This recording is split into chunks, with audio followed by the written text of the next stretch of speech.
Competition में बहुत question आते हैं। तो उस क्रम में अगर हम मिट्टी की बात करें तो मिट्टी जो है खनिज सॉइल होती क्या है, नॉर्मल सबको पता है मिट्टी होती क्या है, लेकिन उसके अंदर बहुत कुछ ऐसा है जो तुम लोगों को नहीं पता। ठीक है, तो मिट्टी क्या होती है, खनिज तथा जैव तत्वों का सम्मिश्रण। इस मिट्टी को हम क्या कहेंगे, खनिज तथा जैव तत्वों का सम्मिश्रण। अब ये शब्द क्यों बोला हमने, सम्मिश्रण, इसका मतलब इसमें खनिज होते हैं प्लस जैव तत्व होते हैं। इन दोनों के मिश्रण से ही खनिज जो है हमारी मिट्टी बनती है। नहीं तो क्या होगा, इसका दूसरा अगर ये चीज ना हो तो क्या बोलेंगे उसे फिर हम, सैल चूर्ण। ठीक है, अगर उसमें खनिज और जैव तत्व मिल गए तो वो मिट्टी होगा, नहीं तो वो क्या है, सिर्फ सैल चूर्ण। अब मिट्टी निर्माण के कौन कौन से कारक है, मैंने सब बोला।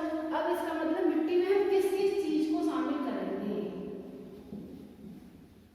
तो जो मिट्टी है उसमें जो मुख्य रूप से जो होता है उसमें होता है सैल चूर्ण यानी कि मूल पदार्थ। मूल पदार्थ को क्या बोलते हैं, दूसरा नाम इसका सैल चूर्ण। ठीक है, सैल चूर्ण के अलावा वहां की जलवायु, उच्चावच, वनस्पति, जलवायु, उच्चावच से मतलब है यहाँ वहाँ का उच्चावचन कैसा है, पर्वतीय क्षेत्र है, पहाड़ी क्षेत्र है, मैदानी क्षेत्र है, उस चीज से मतलब है। ठीक है, वनस्पति, वहाँ कौन सी वनस्पति पाई जाती है, जैविक तत्व, समय, इनकी इंपोर्टेंस होती है कि कितने समय की मिट्टी है। ठीक है, तो जैविक तत्व और साथ में जाएगा जैविक क्रिया, एक शब्द और जुड़ जाएगा जैविक क्रिया। तो इन सब चीजों के मिश्रण से ही मिट्टी का निर्माण माना जाता है कि यह मिट्टी कैसी है। ठीक है, अब इसमें जो मिट्टी में जो मैंने कहा कि खनिज, खनिज शब्द का मतलब है कि इसमें जो प्रधान पोषक तत्व है वो कौन से होते हैं। जो प्रधान पोषक तत्व हैं इसके अंतर्गत हम किस किस चीज को शामिल करेंगे, तो इसमें आता है हमारा नाइट्रोजन,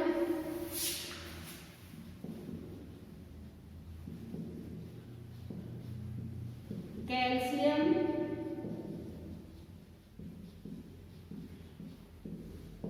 फास्फोरस। ये सभी चीजें मिट्टी में होना बहुत जरूरी होता है क्योंकि इसके बिना मिट्टी की पूर्णता नहीं की जा सकती। और एक पोटाश, अगर ये मिट्टी में नहीं होते हैं तो इसको हम जो हमारे जो होते हैं उर्वरक शब्द आता है, उर्वरक के आधार पर इनको डाला जाता है और मिट्टी को पोषक बनाया जाता है। ठीक है, अब मिट्टी के जो पोषक है, मिट्टी कौन सी कैसी होती है, मिट्टी जो होती है अगर हम बात करें मिट्टी की तो जो 0 से 6 और 6 से 7.4 और इससे। ठीक है, इस तरह से हम इस मिट्टी को बांटते हैं। तो जो हमारी 0 से 6 तक की इसके लिए क्या होता है, पीएच मान निकलता है, पीएच मान। पीएच मान पानी का भी होता है और मिट्टी का भी होता है। तो ये इस आधार पर हम किस तरह से कहेंगे कि मिट्टी कौन सी है।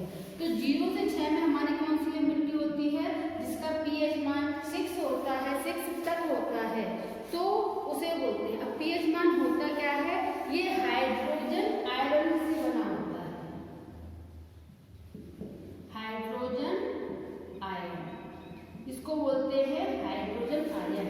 तो जो पीएच मान है वो अगर 0 से 6 तक है तो उसे बोलेंगे अम्लीय। अम्लीय का मतलब एसिड। अगर कुछ लोग साइंस का पढ़े हो तो एसिड और बेस के बारे में सब लोगों ने पढ़ा होगा। तो जो एसिड होता है वो 0 से 6 तक होता है और 6 से 7.4 बोलते हैं तटस्थ।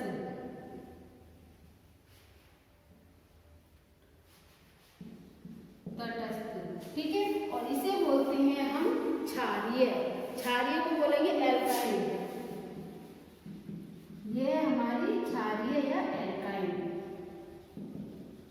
ठीक है, डिवाइड करते हैं कि कौन सी मिट्टी हमारे लिए ज़्यादा अच्छी है। ये भी कंपटीशन में आ चुका है कि कौन सी मिट्टी अधिक पोषकीय होती है। तो जो तटस्थ मिट्टी है ये सबसे अच्छी मानी जाती है। ये सारे ही क्वेश्चन जितने मैं बता रही हूँ सारी एक लाइन इंपॉर्टेंट है, इसका मैसेज ध्यान रखना, क्योंकि बेसिक क्लियर होगा तभी तुम कॉन्सेप्ट को क्लियर कर सकते हो। ठीक है, ये तो होगा हमारे मिट्टी के बारे में कि मिट्टी है। अब बताते हैं कि मिट्टी के लिए कौन कौन से क्रियाएं होती हैं, किस तरह का कार्य इसमें होता है।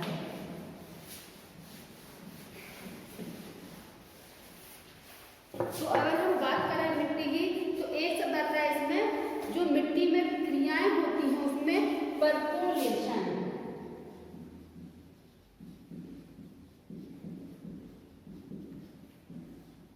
ठीक है, और ये परकोलेशन होता क्या है? ये परकोलेशन का मतलब जल जो होता है, जल मिट्टी में जाता है और मिट्टी में वो अपनी क्रिया करता है। अब वो किस किस तरह से मिट्टी के तत्व को पोषक बढ़ाता है या घटाता है, इसके बारे में ये आता है।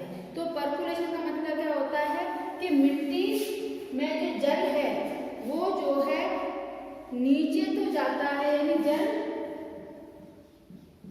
नीचे यानी सतह में जाता है, लेकिन किसी भी चीज को नहीं घोल कर ले जाता।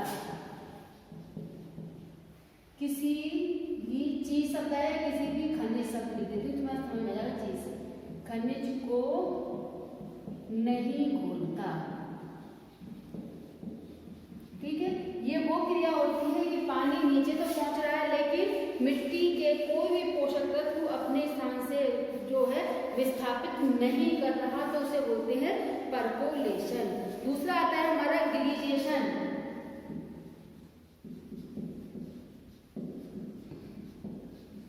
ठीक है, अब गिलिजेशन क्या होता है कि ये जो है मिट्टी के जो उपजाऊ तत्व हैं वो नीचे चले जाते हैं या घुल जाते हैं। मिट्टी के उपजाऊ तत्व नष्ट होते हैं, ये समझ लो, नष्ट होते हैं। तो क्या होता है, मिट्टी कैसी हो जाती है, अनुपजाऊ। अगर ये क्रिया होती है तो मिट्टी अनुपजाऊ हो जाती है। ठीक है, अब ये क्रिया होती कहाँ पर है? ये क्रिया होती है दलदली क्षेत्रों में।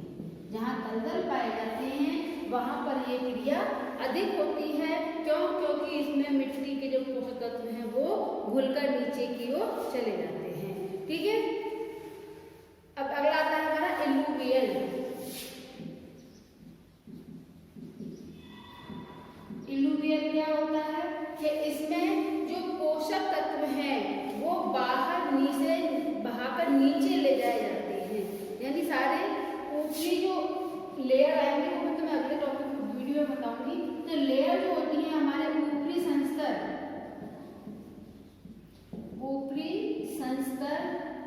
से पोषक तत्व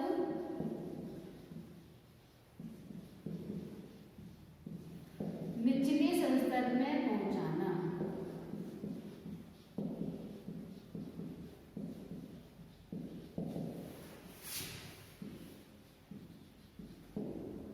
तो ये जो क्रिया होती है इसे बोलते हैं इल्लूवियल। इसमें सारे पोषक तत्व ऊपर से नीचे की ओर स्थानांतरित हो जाते हैं। ठीक है, एक आता है इल्लूवियल। ये तो इल्लूवियल है। अगला है हमारा इल्लूवियल। ठीक, इल्लूवियल में क्या होता है कि इसमें जो है जहां पर, जैसे मैंने ये कहा कि ऊपरी संस्तर से पोषक तत्व निचले संस्तर में चले जाते हैं। अगर मैं बहुत शॉर्टली बता दूं, मिट्टी में कुछ लेयर पाई जाती हैं। ऊपर को बोलते हैं ए, उसके बाद में ए ओ होता है, फिर बी, फिर सी और डी, इस तरह की लेयर होती है। तो पोषक तत्व जब नीचे की ओर बहते हैं उसको तो बोलते हैं इल्लूवियल। ऊपर से नीचे की ओर आ गए हैं और जहां पर जमा होते हैं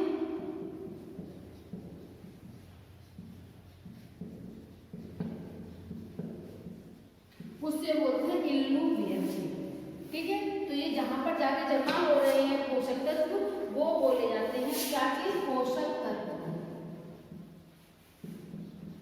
तो जहाँ पोषक तत्व जमा हो रहे हैं वो कहलाता है हमारा इल्लूवियल। ठीक है, अब आता है हमारे मृदा का संगठन किस तरह से होता है, ये समझ में आ गए चारों शब्द। ठीक है, इसके बाद में नेक्स्ट आता है हमारा कि मृदा का संगठन कैसे होता है। तो इसमें अगर हम बात करें कि मृदा में किस किस चीज के तत्व मिले होते हैं, कैसा होता है, तो इसमें जो है मिट्टी के जैविक तत्व जो प्रमुख संगठन है वो जो मिट्टी का संगठन है वो 4 तत्वों से बना है। नंबर 1 जैविक तत्व, नंबर 2 अजैविक तत्व,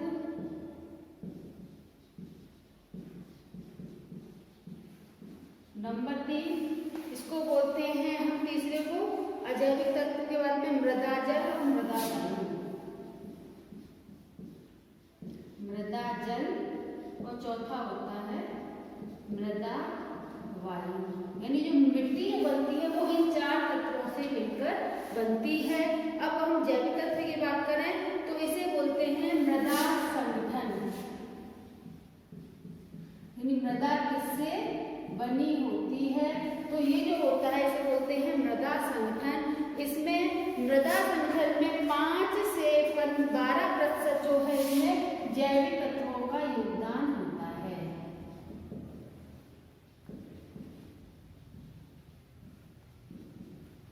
इसमें 5 से 12% जो है जैविक तत्व होते हैं और जिसमें क्या आता है जीवित पौधे, जंतुओं के मानव अपघटित अंश। ठीक है, इसमें क्या मिल जाती है पौधे और जंतु के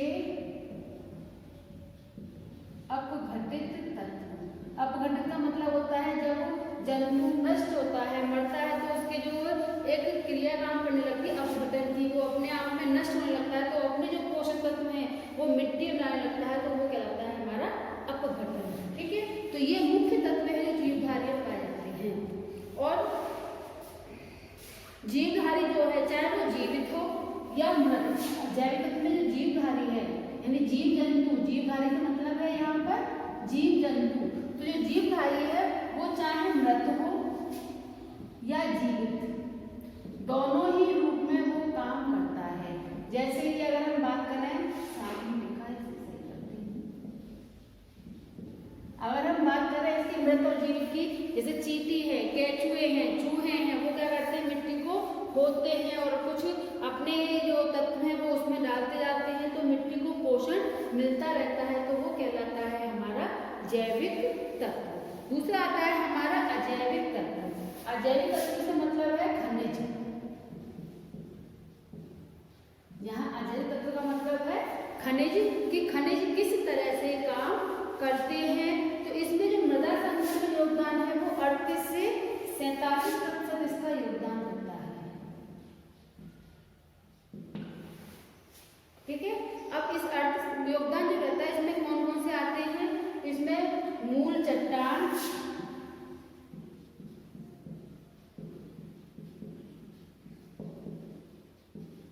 खनिज, जितने भी खनिज बताए थे मैंने, जैसे कि जो खनिज बताए थे कौन कौन से थे, नाइट्रोजन, कैल्शियम, फास्फोरस, पोटास, वो सभी खनिज इसमें आते हैं। ठीक है, और साथ में जैसे जैसे हम ऊपर से नीचे की ओर जाते हैं तो खनिजों का आकार, शेप बड़ी होती जाती है। यानी ऊपर से नीचे आने पर खनिजों का जो आकार है वो नीचे बड़े खनिज के आकार के होते हैं, ऊपर महीन होते हैं। ठीक है, अब बात करते हैं तीसरी हम मृदा जल की, कि मृदा जल क्या होता है।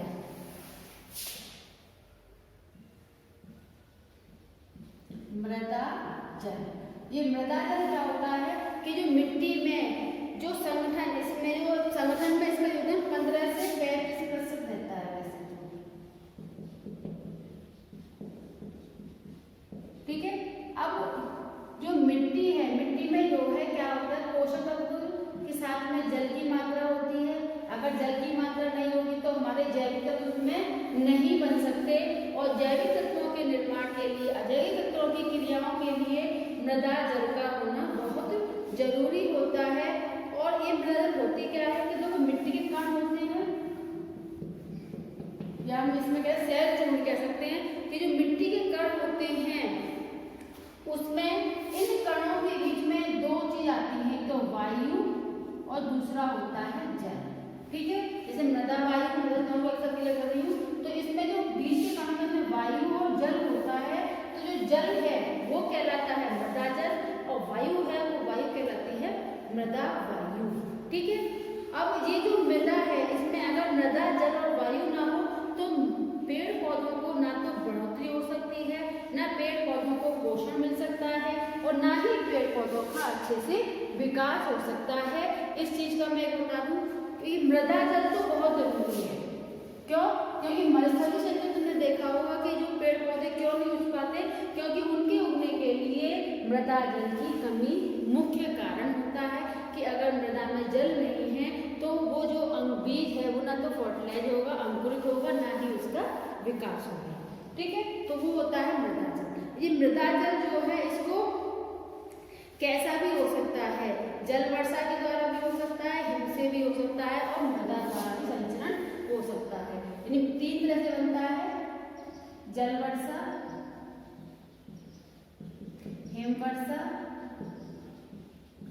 और एक मृदा निर्माण। ठीक है, अगर मृदा में जो क्या कहते हैं नमक के कण होंगे तो अपने आप ही जल बनने लगता है, तो वो आ जाता है हमारा मृदा निर्माण के अंदर। और जल वर्षा हिम वर्षा सबको क्लियर है कि जो वर्षा जल के रूप में होती है वो जल वर्षा है, और जो हिम के रूप में होती है वो हिम वर्षा कहलाती है। ठीक है, अब जो मृदा वैज्ञानिक वृक्ष हैं, एक मृदा वैज्ञानिक हुए हैं वृक्ष, उन्होंने इस मृदा जल को 3 बांटा, माना आर्द्रताग्राही जल 3 में बांटा है। पहला है आर्द्रता ग्राही जल, दूसरा है हमारा कैल्शियम के केशीय जल, केशीय जल, और तीसरा हमारा जो बांटा है वो है गुरुत्वीय जल।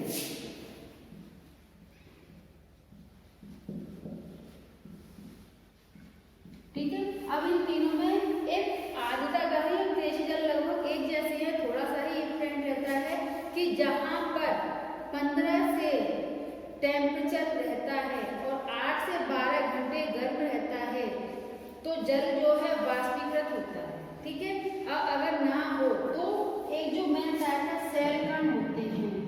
ठीक है, इस सेल कणों पर एक पतली झिल्ली के रूप में एक आवरण सा बन जाता है जल का, वो कहलाता है आर्द्रताग्राही जल। और जब टेम्परेचर बढ़ता है तो वाष्पीकरण की जो क्रिया होती है, उस वाष्पीकरण की क्रिया से ये जो जल की है ये वाष्पीकृत भी हो जाता है। इसके लिए 8 से 10 घंटे तक टेम्परेचर होना जरूरी माना जाता है। और केशीय जल कौन सा होता है, जो आर्द्रताग्राही में एक झिल्ली बनती है और इसमें क्या होता है मृदा कण से चिपके रहते हैं। इसमें झिल्ली का मतलब जैसे बबल्स होते हैं, बबल्स को देखा है ना, बबल्स में अगर अंदर कुछ मिट्टी का कण सा होता है तो उसके चारों एक झिल्ली सी बन जाती है, बबल्स को ही हम झिल्ली कह सकते हैं। तो जो आर्द्रताग्राही है वो क्या होता है बबल्स हैं, और केशीय जल वो है जो एक चारों ओर चिपटे रहते हैं, जो हमें जल मिट्टी में दिखाई देता है वो कहलाता है हमारा केशीय जल। ठीक है, क्लियर है। और तीसरा आता है हमारा गुरुत्वीय जल। गुरुत्वीय जल को हम कहते हैं संतृप्त मंडल भी बोलते हैं, इसका दूसरा नाम है संतृप्त मंडल। यानी अगर हम ये बात करें कि मिट्टी की सतह में नीचे की ओर जाते हैं तो एक संकोण है, यहाँ पर जो है मिट्टी के कणों के मध्य एक निश्चित सीमा पर, अगर मैं सिंपल कहूँगी लेयर पानी जा रहा है नीचे, ठीक है, एक ऐसी लेयर होती है जहाँ पर जल एकत्रित होता रहता है। क्यों? क्योंकि गुरुत्व के कारण। तो इसे क्या संतृप्त मंडल कहते हैं, क्योंकि यहाँ पर जल एकत्र हो रहा है इसीलिए बोलते हैं इसको संतृप्त मंडल। क्यों? क्योंकि यहाँ पर जो जल है वो जमा होता जा रहा है और एक लेयर के रूप में जमा हो रहा था, एक परत के रूप में जमा होता है, इसीलिए से जो है मृदा जल में शामिल किया जाता है।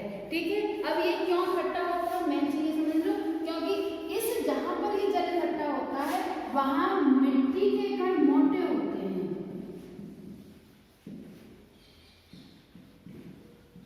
अब मिट्टी के कण मोटे होने के कारण वो पानी को वहीं की वहीं रोक देते हैं और एक ग्रेविटी के कारण भी वो वहीं रुका रहता है, नीचे की ओर नहीं पहुंचता। ठीक है, तो इसे बोलते हैं हम गुरुत्व। अब अगला आता है हमारा मृदा वायु। तो मृदा वायु जो है, जैसे मैंने तो बता चुकी, मृदा जल दोनों साथ समझाए थे मैंने। मृदा वायु का जो योगदान होता है ये भी 15 से 35% योगदान होता है इसका। और जैसे मैंने बताया कि सैल खंड है, सैल खंडों के बीच में जल और वायु दोनों पाए जाते हैं, तो वो मृदा वायु वो आती है। अब ये वायु जो होती है इसमें कौन कौन सी शामिल होती है, तो इसमें होते हैं हमारे ऑक्सीजन, कार्बन डाइऑक्साइड,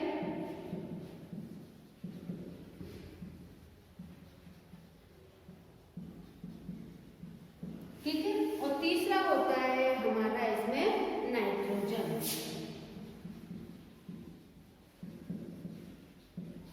ठीक है, ये तो गैस के रूप में होती है। साथ में जो मैंने बताए थे, जो तत्व बताए थे याद होंगे, पोटास जो है, ये सब चीज, नाइट्रोजन, कैल्शियम, फास्फोरस, पोटास, ये नाइट्रोजन दोनों रूप में होती है, गैस के रूप में भी होती है और तत्व के रूप में भी होती है। तो वो मिट्टी में दोनों ही तत्व पाए जाते हैं, गैस के रूप में भी नाइट्रोजन होती है और खनिज के रूप में भी नाइट्रोजन होती है। ठीक है, अगर हम बात करें अब मृदा वायु में कौन से तत्व कहाँ पर अधिक होते हैं, तो सामान्य रूप में नाइट्रोजन वायुमंडल में 72 होती है, तो मिट्टी में ये 79% होती है।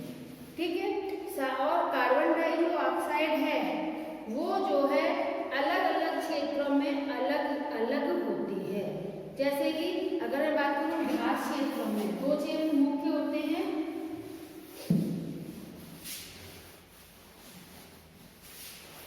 पहला आता है हमारा घास क्षेत्र और दूसरा होता है हमारा कृषि क्षेत्र। ठीक है, अब हम इन दोनों के बारे में क्यों पढ़ना है, क्योंकि यही चीज जैसे जो हमारे जीविकोपार्जन के काम की जो साधन है उसमें शामिल किए जाते हैं। तो घास क्षेत्र में जो ऑक्सीजन होती है वो होती है 18 से 40%। ये जो कंडीशन है ये अलग अलग रहती है, क्योंकि घास क्षेत्र भी अलग अलग क्षेत्रों में इसमें बहुत सारे और अन्य कारक भी शामिल होते हैं, तो उन कारकों के आधार पर इनका अलग से वजन हो जाता है। तो ये ऑक्सीजन जो होती है वो 18 से 40% होती है। कार्बन डाइऑक्साइड जो होती है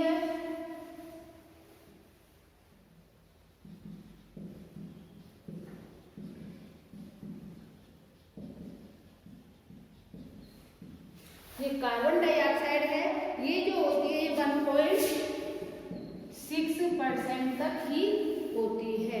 ठीक है, नाइट्रोजन होता है वो 76%,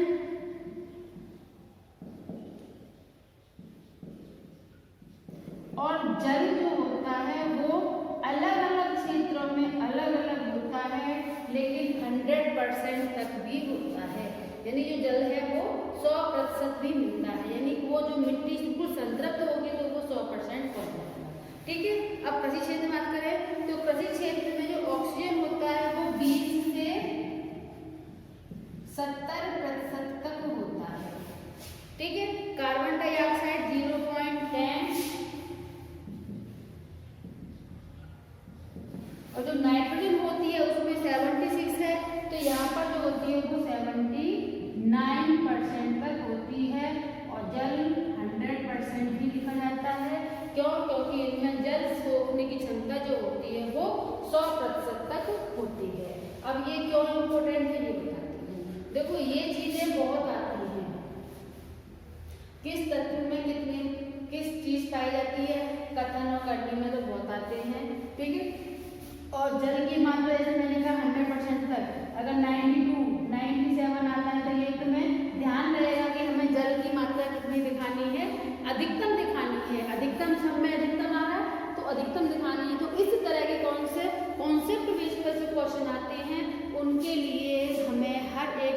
को ढंग से पढ़ना बहुत